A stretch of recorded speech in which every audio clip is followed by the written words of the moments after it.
नमस्कार दोस्तों, स्वागत करता हूं एक बार फिर से आपके अपने YouTube चैनल पर।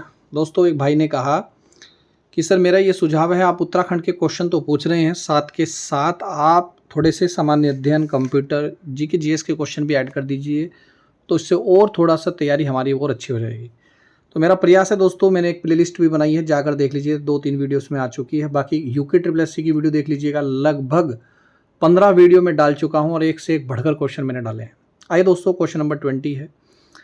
15 क्वेश्चन का सही आंसर दे देंगे तो आप दोस्तों सिलेक्शन के नज़दीक हैं, 100% सिलेक्शन होगा। ठीक है, पहला क्वेश्चन है, किन देशों ने द्वितीय विश्व युद्ध में पहली जर्मनी युद्ध की घोषणा की थी? तो सही आंसर होगा दोस्तों ऑप्शन नंबर डी, ब्रिटेन और फ्रांस ऐसे थे जिसने 1 सितंबर 1939 को जर्मनी द्वारा पोलैंड पर आक्रमण करने के बाद उसके जवाब में 3 सितंबर 1939 को मित्र राष्ट्रों की ओर से ब्रिटेन और फ्रांस ने जर्मनी के खिलाफ युद्ध की आधिकारिक घोषणा की थी, जिससे ही दोस्तों द्वितीय विश्व युद्ध की शुरुआत हुई थी। आपको पता होना चाहिए, दूसरा विश्व युद्ध 1939 में शुरू होता है, 1945 में समाप्त होता है, और जिसमें जर्मनी के खिलाफ ब्रिटेन और फ्रांस युद्ध में लड़े थे। एक का क्वेश्चन बता रहा हूँ, बहुत ही सिलेक्टेड ये क्वेश्चन हमेशा आते हैं आपके एग्जाम में। चिनाब नदी की सबसे बड़ी सहायक नदी कौन सी है? बताइए अगर आपको पता है। उत्तराखंड की सबसे लंबी नदी काली है, भारत की सबसे लंबी नदी गंगा है, विश्व की सबसे लंबी नदी नील नदी है, और एशिया की सबसे लंबी नदी यांगटी सिकियांग है। तो सब उंगलियों पे होनी चाहिए भैया। तो राइट आंसर हो जाएगा, चिनाब नदी जो है हिमाचल प्रदेश में चंद्रा और भंगा नदियों के संगम से बनती है। यह पाकिस्तान में प्रवाहित होते हुए सिंधु नदी तंत्र में मिलने वाली सबसे लंबी और जल घनत्व की दृष्टि से सबसे बड़ी सहायक नदी है, याद रखिएगा। अब इसमें कुछ उत्तराखंड के क्वेश्चन में आपसे पूछूंगा, जितने भी क्वेश्चन मैं आपसे पूछ रहा हूँ बहुत ही सिलेक्टेड क्वेश्चन है, यकीन कीजिएगा मेरा आप। पेड़ों की शाखाओं से मिलता जुलता अपवाह प्रतिरूप, ये क्वेश्चन पूर्व एग्जाम में आ रखा है, कभी आप सोचो इसको हल्के में ले लो, और बहुत से बच्चों पे ये क्वेश्चन नहीं हुआ था। ड्रेनेज पैटर्न जिसको बोलते हैं, किस रूप में जाना जाता है? ये क्या है, क्या क्वेश्चन है? तो सही आंसर होगा, ये होगा डेनेट्रिक। जब नदियां किसी क्षेत्र के ढाल के अनुसार बहते हुए मुख्य नदी और सहायक नदियों के साथ एक पेड़ की शाखाओं जैसी आकृति का निर्माण करती है, तो इसे द्रुमाकृतिक या वृक्षाकार अपवाह प्रतिरूप कहा जाता है। यह इस प्रकार का जो मैदान है, आपको गंगा नदी का मैदान आपको देखने को मिलेगा। तो गंगा नदी का मैदान को हम बोलते हैं द्रुमाकृतिक। तो बताइए अब समझ में आया नहीं आया क्वेश्चन? जब पूरे एग्जाम में पूछा गया था तो बच्चों की हवा निकल गई थी, समझ में नहीं आया था, गलत करके आगे थे। तो बहुत इंपॉर्टेंट है, निशान लगा लीजिए और नोट्स बनाते चलिएगा। नेक्स्ट है, अपने समान दुश्मन ब्रिटेन से स्वतंत्रता हासिल करने में अमेरिकी उपनिवेश की मदद किसने की थी? बता देगा कोई? नहीं बता सकता भाई यार, ये आपके पूरे एग्जाम में क्वेश्चन पूछा गया था और 3 से 4 बार रिपीट भी हुआ था। ये कि यही क्वेश्चन है जो आपको सिलेक्शन के नज़दीक पहुंचाते हैं। बाकी अगर आपसे पूछ ले कि उत्तराखंड राज्य की स्थापना कब हुई, तो 9 नवंबर 2000 को हुई, तो हर कोई बच्चा कर देगा, इसमें सिलेक्शन थोड़ा ही ना हो जाएगा। हाँ, ऐसे क्वेश्चन अगर करेंगे तो सिलेक्शन होगा। तो सही आंसर हो जाएगा लुई XVI। इसका मतलब क्या है? 10, 15, 16, यानी कि लुई 16वें ने। अमेरिकी स्वतंत्रता संग्राम हुआ था 1775 से 1783।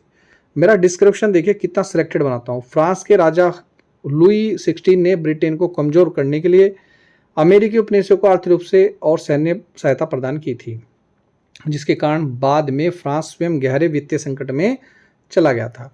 अब थोड़े उत्तराखंड के क्वेश्चन भी देख लीजिएगा। बोटेनिकल सर्वे ऑफ इंडिया, एक से बढ़कर एक क्वेश्चन सिलेक्शन है। ये मैं आसान क्वेश्चन नहीं पूछ रहा हूँ व्यूज़ के लिए, बहुत सिलेक्टेड, और मैं प्लेलिस्ट तैयार कर रहा हूँ परीक्षा वाणी की, जो बहुत इंपॉर्टेंट क्वेश्चन है। बढ़ता चला जाऊंगा दोस्तों, लेकिन अगर आप लोगों का इसी तरह प्यार बनता रहा तो यकीन कीजिएगा लाइव आकर भी क्लास आपकी रीजनिंग की भी स्टार्ट कर दूंगा, बस सपोर्ट कीजिए। बोटेनिकल सर्वे ऑफ इंडिया का उत्तरी क्षेत्रीय केंद्र निम्न में से किस स्थान पर स्थित है? तो भैया सही आंसर होगा सी, देहरादून। भारतीय वनस्पति संरक्षण का उत्तरी क्षेत्र उत्तराखंड की राजधानी देहरादून में स्थित है। अब बहुत आसान क्वेश्चन है, उत्तराखंड का राज्य वृक्ष क्या है? मैं जानबूझ के पूछ रहा हूं ताकि आपको ये पता होना चाहिए। कौन सा है भैया? बुरांस है। ठीक है, राज्य वृक्ष हमारा बुरांस है। उत्तराखंड का आधिकारिक राज्य वृक्ष है रोडोडेंड्रॉन। ठीक है, कई इंग्लिश में भी पूछ लिया जाता है। यह प्रवर्तीय सदाबहार वृक्ष है, इसके बारे में पता होना, जिसने वसंत ऋतु के दौरान चटक लाल रंग के फूल खिलते हैं। फूलों का उपयोग औषधि और स्वास्थ्य जूस, वर्धक जूस बनाने में किया जाता है। बिस्सू मेला कहाँ लगता है भाई? बिस्सू यानी कि जौनसारी जनजाति में लगता है। बिस्सू मेला मुख्य रूप से देहरादून के जौनसार भाबर क्षेत्र की जौनसारी जनजाति का सबसे बड़ा पारंपरिक मेला है। यह त्योहार बैसाखी के अवसर पर नई फसल के काटने और बसंत के उल्लास में मनाया जाता है। उत्तराखंड मानव विकास रिपोर्ट 2018 के अनुसार निम्नलिखित में से उत्तराखंड किस जिले में गरीबी का प्रतिशत सबसे कम है? आप कहोगे सर 2018 की रिपोर्ट आप 2026 में पूछोगे क्या? भाई यही क्वेश्चन आपके 2025 में सेम क्वेश्चन आया था एक एग्जाम में, ठीक है। और मैं भी हैरत अंगेज था कि यार 2018 का क्वेश्चन 2025 में पूछा जा रहा है, इसलिए पूछ रहा हूँ कभी ये भी आगे टिक जाए, ठीक है। तो सही आंसर होगा भाई सबसे गरीबी था वाला देहरादून।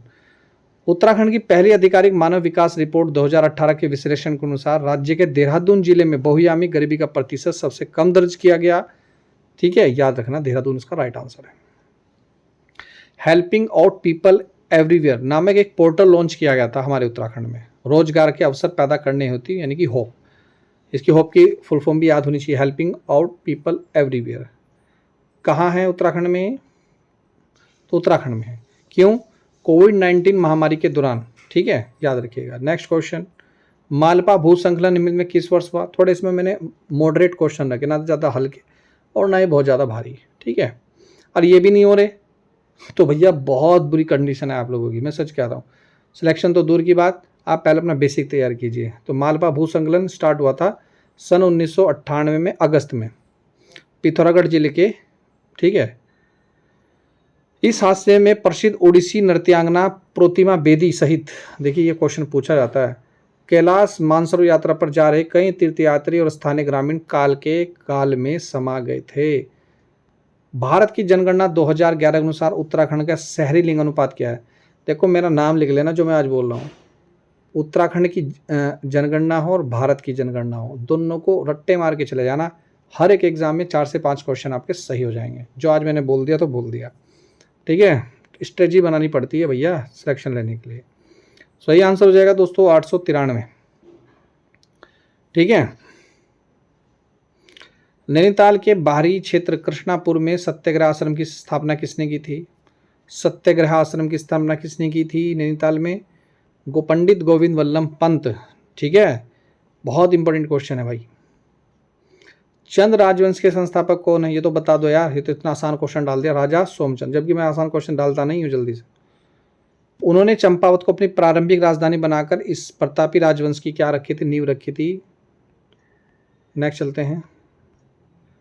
तो और भी क्वेश्चन है, अभी मैं आपसे और भी पूछ रहा हूँ, थोड़ा सा आप लिख लें। जोड़ मेला कहाँ लगता है? जोड़ मेला बताएगा कोई मेरे को?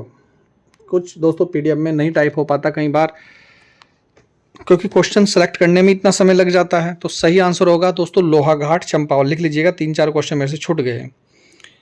नेक्स्ट क्वेश्चन है आपका कि बताइएगा सबसे पुरानी उत्तराखंड की और पहली टेलीस्कोप और एशिया की सबसे पुरानी और पहली टेलीस्कोप कहाँ है? जिसका नाम भी है संपूर्णानंद टेलीस्कोप। कहाँ पर है संपूर्णानंद टेलीस्कोप? आप कहेंगे नैनीताल जिले में स्थित है टेलीस्कोप, 1972 में बनी थी। एक लास्ट क्वेश्चन है बस, आप मुझे बताएं प्रसिद्ध मोड़ मेला जो टिहरी जिले में आयोजित होता है, लेकिन टिहरी जिले के किस जगह या किस स्थान पर आयोजित होता है? आपका बताइए फटाफट। मोड़ मेला, तो मोड़ मेला आपके जौनपुर में स्टार्ट होता है और राजा नरेंद्र शाह ने इसको स्टार्ट किया था 29 जून 1811 को। लाइव आकर पढ़ाऊंगा, प्रॉमिस है मेरा। आप 50,000 सब्सक्राइबर्स करा दीजिए किसी तरीके से, मेरा प्रॉमिस है, ठीक है। मिलता हूँ नेक्स्ट वीडियो में। वीडियो देखने दोस्तों धन्यवाद। जय हिंद, जय उत्तराखंड।